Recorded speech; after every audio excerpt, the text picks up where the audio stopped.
যুক্তরাষ্ট্রের পেনসিলভানিয়ায় বন্দুকধারীর গুলিতে ৩ পুলিশ কর্মকর্তা নিহত হয়েছেন। গুরুতর আহত হয়েছেন ২ জন।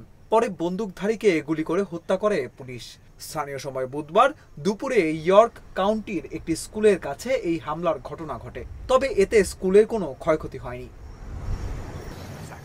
পুলিশ জানায়, আগের দিন শুরু হওয়া একটি তদন্তের জন্য কর্মকর্তারা ঘটনাস্থলে ছিলেন। তদন্তটি চলমান থাকায় ওই বিষয়ে বিস্তারিত জানায়নি পুলিশ।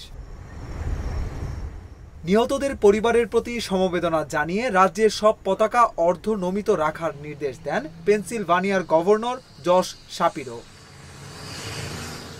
এদিকে হামলার ঘটনা তদন্তে রাজ্য সরকারকে সহায়তা করছেন এফবিআই কর্মকর্তারা।